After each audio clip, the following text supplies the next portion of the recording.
What is up, my friends? Bruce Lund, founder, director, 90 Day Sales Manager, and of course, your host of the Solopreneur podcast.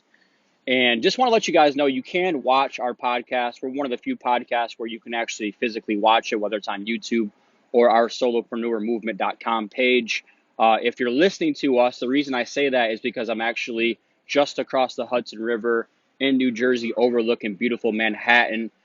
Speaking here this week, my first time ever in Manhattan, going out and going to go do the touristy thing this afternoon. Very excited. So every single week I come into your life and I bring you a podcast with relevant information based on feedback that I get from our current coaching clients, that I get back from my solopreneur friends. And this week, I'm bringing you a topic that is very relevant, I feel like, as a lot of people have expressed me, they're burnout or they're in a funk or they're overwhelmed or they're frustrated, right? All these different words that I've been hearing. And quite honestly, I've been going through some of that myself, which is why I came to Manhattan earlier than normal to really just spend time this weekend in Manhattan and relaxing and recharging. I believe that inspirational things happen in inspirational places. And so today's topic is around, how do you overcome being overwhelmed? How do you deal with being in a funk? And I'm going to give you a course in confidence. You know, having a PhD in human performance and behavioral sciences, I've learned there's a science behind a lot of this stuff.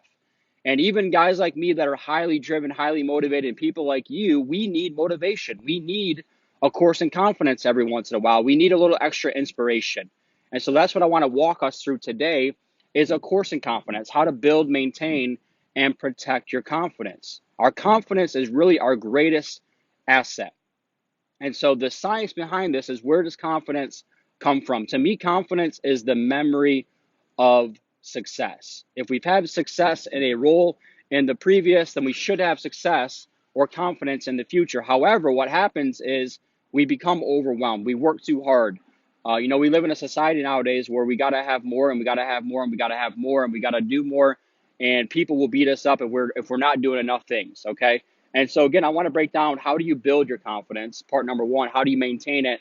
And then really, how do we protect our confidence so that we can avoid the sales roller coaster? We've all been on that sales roller coaster when it comes to our business and when it comes to our sales. So part number one, like I said earlier, what is confidence? Confidence to me is the memory of success.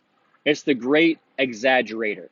When we have confidence on our side, we think we're a lot better than we are. When we don't have it, we think we're a lot worse than we are. So for me and for our audience and for you, it really should be the question then is, how do we get momentum on our side? How do we keep it on our side? I'm of the mindset, it's not a matter of if, but a matter of when I'll have some kind of breakthrough. A lot of times we have to have a breakdown to have a breakthrough. And I've just been saying that, a lot lately is, your breakthrough is right around the corner. Keep pushing, keep pushing. Or if you're pushing too hard, then we got to retract and retreat and refocus to get more confidence and get more energy on our side, okay? And so as we go through today's topic, again, the first part of this then is, how do you build momentum? How do we start to get momentum on our side if you've lost it? So whether you're brand new and you're starting something new, or maybe you've hit a wall, you've hit a ceiling of complexity where you can't break through it, it feels like same stuff, different day, then we got to start building that confidence again. We got to remember why we're doing what we're doing in the first place. We got to get clarity about our future. We got to recommit to our bigger future. All right. So some of the things that I do whenever I feel like I'm in a lull is, I'll interview other top producers. I'll interview other people who inspire me. I'll interview other people who make me think bigger. And I'll ask them certain questions about their story, about their past, about their background, about a lot of different things. And so I try to do that once a week. I try to spend time with a talented person once a week where I just pick their brain. I interview them, right? I ask them how they handle rejection. I ask them how, they handle when they get knocked down. I ask them how to think bigger. I ask them, how do they motivate themselves, right?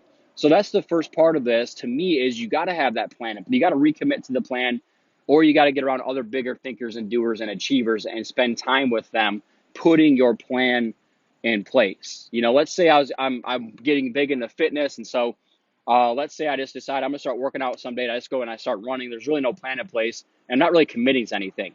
Well, that's a good first step, okay? But I would say a better first step would be to put a plan in place. Start to meal prep. Start to plan, all right, Mondays I'm going to do this, Tuesdays I'm going to do this, Wednesdays I'm going to do this, right? And so to start building the confidence then is we start putting that plan in place. And then from there, you start to take small mini victories. If you guys haven't figured this out by now, I'm a huge Stephen Covey fan. Minor private victories always precede major public victories. So start small. What are those mini victories that you're getting? What are the early wins? All right. So again, using the workout mentality, let's just say you just get into the gym and you start working out 20 or 30 minutes a day. That's a small mini victory. Same thing in sales. Maybe you have one call extra per day that you make. Maybe you're not even making calls. Maybe you're afraid of the phone and you're texting and you're emailing and you're doing social media, which is a lot of my millennial friends, right? So maybe you start and you just say, man, I'm going to commit to doing 3 to 5 phone calls a day. I'm going to catch myself when I don't feel like doing something, or when I find excuses not to do it. I'm going to do that one thing. I'm going to count backwards from 5, 5, 4, 3, 2, 1, and go take some kind of action. All right. So that's how you start to, in my opinion, that's how you can really start to build your confidence, is you put a plan in place and then you do some small little things within that process. Because there is no greater feeling than being in control of your future. When you know your future success is predicated on you just knowing what to do and then actually going out and doing it, guys, that is a fun thing. And so we got to start building those routines and the habits and the behaviors into your daily benchmarks. Give yourself the daily benchmarks. That's a great way for you to start to build your confidence. All right. Another thing that I like to do is, do you see your work as your vocation, which is your voice or calling in life, or do you see it as your occupation, something that occupies your time and you receive a paycheck for? Because it's really hard for you to go out there and have confidence if you don't think you're on the right bus. If you're not working in your fun zone every single day, if you don't see your work as a distribution channel for your talents and your skill sets, that you just happen to get paid to go out there and do it. All right. So again, those small mini private victories precede major public victories. What are you doing when nobody's looking? That's how we start to build the confidence, is you got to commit to your own self when it comes to this in the very first place. Okay. So one exercise that I would tell you to do to start building your confidence, number one is recommitting to your bigger future. Recommit to a plan. Sit down on Sundays and map out your week. Okay. Another thing that you could do is look at skill sets and talents. Look at the skill sets that are important for your business. Negotiation, talking to people, right? There's a lot of different things that goes into being a solopreneur. So start listing a bunch of the skill sets, and then ask yourself, all right, where do I fit on this scale? And then look at your talents. Talents are really birthday gifts. There are certain things that are hardwired into us at birth that make us better than other people in certain areas. Okay, so do a talent assessment and ask yourself, what areas am I talented at? What skill sets can I get better at? And then do you have a daily plan in place to go out there and actually execute on those plans? Okay. Second part, getting into the maintaining your confidence, is, are you doing the daily heavy lifting required to be successful? What are you feeding your mind and your body and your heart and your spirit? I'm a big believer in the whole person theory. Our mind's need is to learn. Our body's need is to live. Our heart's need is to love or to be loved. And so just ask yourself, what are you doing then to go out there and to build your whole person every single day to maintain that confidence? So you start doing it. Guys, understand that when you start doing something, it's going to be hard. When you start making change in your life, it's going to be difficult on the front end. We all start out with inspired, and early on, inspiration can only take us so far. The motivation is what has to grab a hold of us and take us and keep pulling us into the future. All right. So once I understand that, I got to maintain my confidence every single day. And I am a big believer that I'm playing up and getting around other big time thinkers and doers and achievers. All right. Sometimes, and this is a hard conversation, sometimes the people in our lives or the previously in our lives won't get us to where we want to get to, right? If you're big into personal development and self-help and taking risks, there's going to be people that aren't big into that.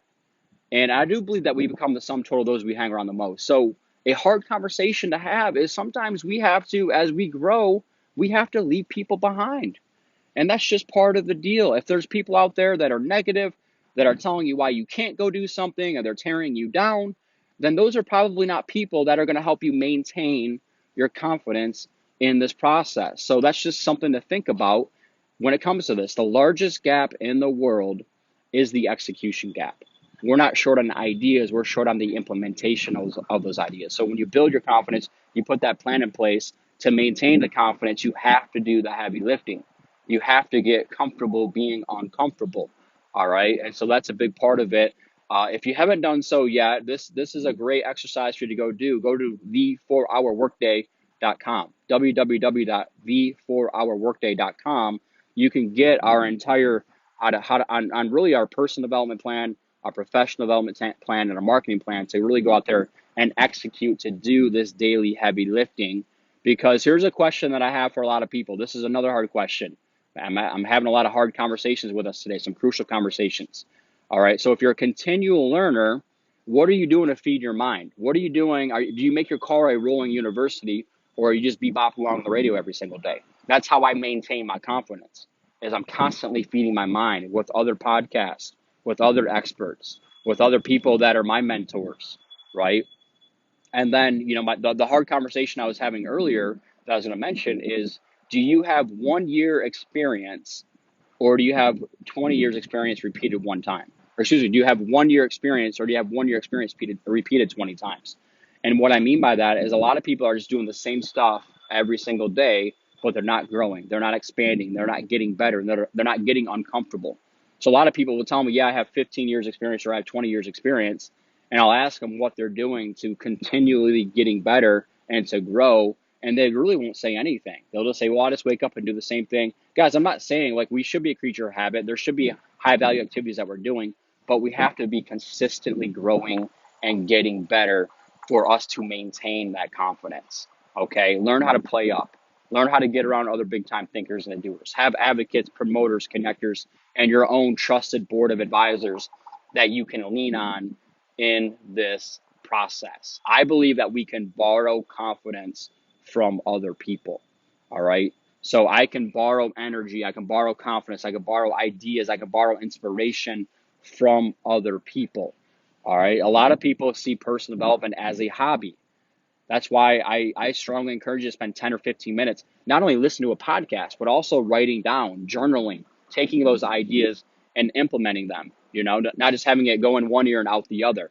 Get proximity to prosper, get around the community influencers, get around other influencers in your community, other industry influencers. All right. That's how you can maintain your confidence, is knowing that you're putting yourself in proximity to prosper, doing the heavy lifting and getting around the action.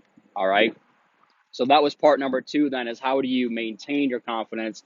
Part number 3, how do we protect our confidence? When you start to feel like you're overwhelmed, when you start to feel like it's same stuff, different day, when you start to feel frustrated, frustration, remember this, is just misguided enthusiasm. We should get frustrated, guys, because you're a high driver and you want to go out there and have massive success. Frustration is misguided enthusiasm. It means that you care. That's a good thing, but you got to rechannel what can be negative energy into positive energy. All right. So how do I protect my confidence then?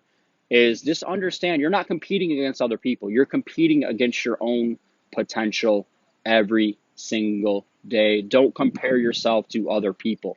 Comparison is an emotional cancer. All right. So what causes overwhelm? There's universal things that cause overwhelm: worry, self-doubt, fear, anxiety. All right, guys, these are universal traits and habits that we all go through when it comes to being overwhelmed. We have to catch ourselves when it comes to those different kinds of things. That's why emotional intelligence is the #1 indicator of success.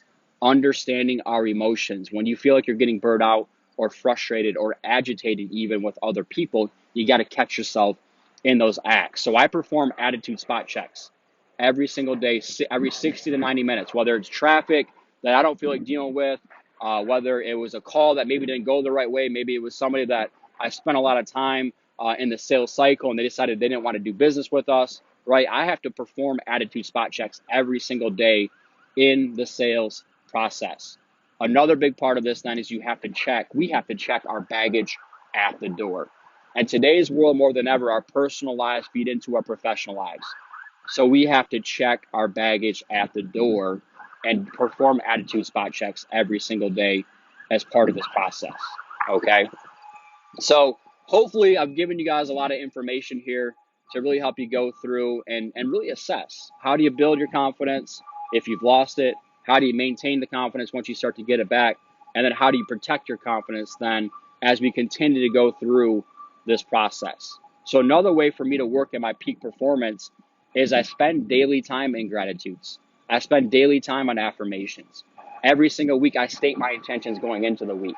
Okay, begin with the end in mind and work backwards from that picture every single day, every single week. I believe in intentional congruence, where all things feed all things. Just like me, I'm over here, I'm at a rooftop in Manhattan, beautiful view, beautiful scenery, hanging out with people, having fun. But I can also do a podcast like this because I am inspired, right? Do the things that you enjoy doing with the people that you enjoy doing them with. Go on mini vacations. The 90-day sales manager process that we talk about in our program, it's a way of life for me. You know, the 12-week year concept is every single 12 or 13 weeks, I want to go away for 3 to 5 days and recharge, whether that's spending time with my friends, whether that's spending time with myself, whether it's spending time with my family, right? That's intentional congruence as being a lifestyle entrepreneur. And we did an entire podcast on this previously.